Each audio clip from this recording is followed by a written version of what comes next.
Hello guys! Today po magluluto po tayo ng beef caldereta. Hindi po kayo, samahan niyo ako. Maglagay lang po tayo ng oil at unahin po natin ibabrowning yung ating vegetables na bell pepper. Red and green bell pepper po ang ginamit ko dito. Isa-fry lang po natin siya ng konti at tatanggalin na rin po natin kaagad. Sinalin ko lang po siya dito sa ating bowl at isusunod po natin ito ang ating potatoes. Ang kulit lang, di ba? So, medyo brown lang po natin. Pero this time, hindi ko na po siya talaga pinabrown ng gusto. So, ganyan lang po siya. And transfer na naman natin sa ating bowl. And susunod na po natin yung ating carrots. Of course, in a few minutes, ayan na siya. Diba? Ang bilis ng transition natin. At dito ko na po igigisa yung ating onions. Then, syempre, antayin lang po natin siya medyo mag-transition na konti.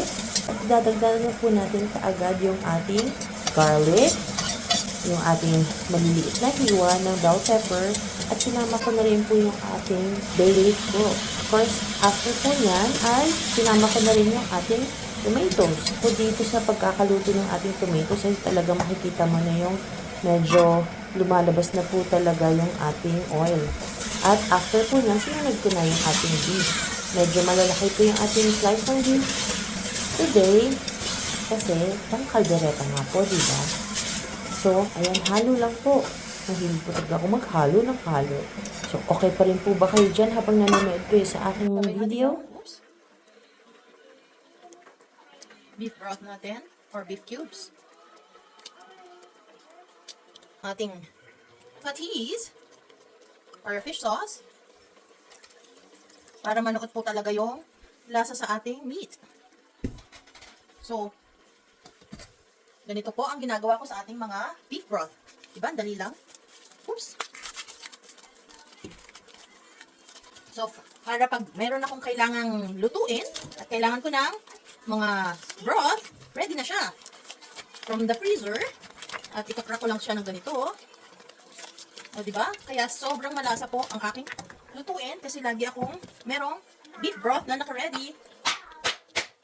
I-crack lang natin ng ganyan.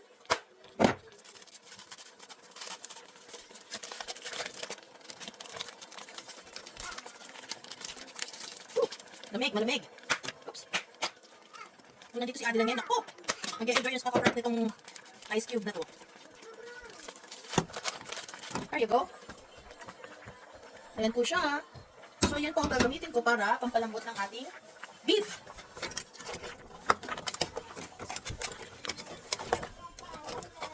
Nakalimutan ko po kasi siyang i-pull out kagabi. So, okay lang naman po yan. Kasama na yan sa pagpapalambot. And what we do is, I forgot my spice po pala. Salt and pepper combination na siya. There you go. At yung ibang spices natin, later po natin ilalagay. So, old school pa rin po yung aking pressure cooker. Wala.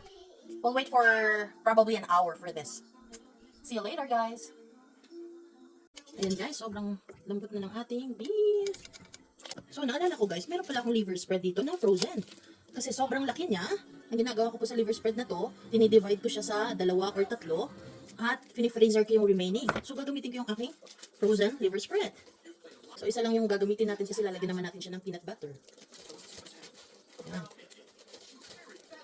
Yan, ito, ibalik natin sa freezer. Lagyan natin ng peanut butter. Ha? Wow, ang sarap nito guys.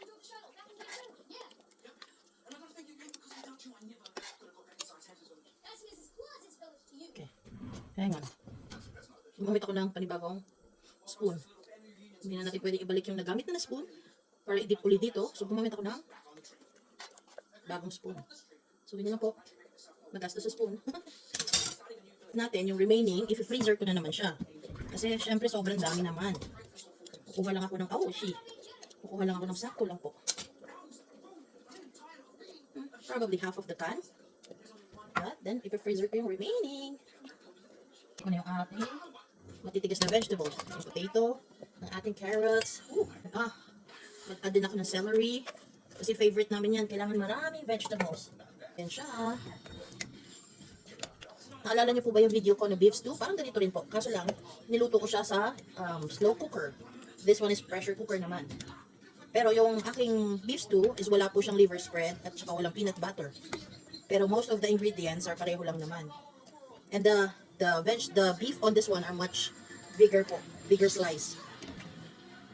Parang ang ingay ng background ko, di ba? Mas maingay pa yung TV kaysa sa boses ko. Yun lang po. Gusto po namin talaga ng maraming sauce or sabaw. At mamaya ko na po i-add yung mga malalambot natin na vegetables like this one and bell pepper. Kasi malambot lang naman po siya, papa. Lambutin lang natin tong carrots and potatoes.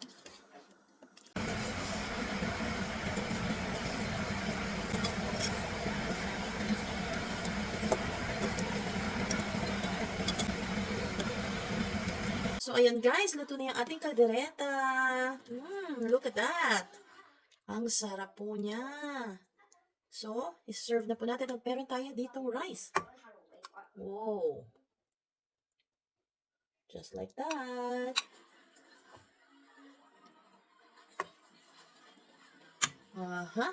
Konting parsley. Pampabongga. Pampabongga. Dekorasyon. Ayan, kain po tayo.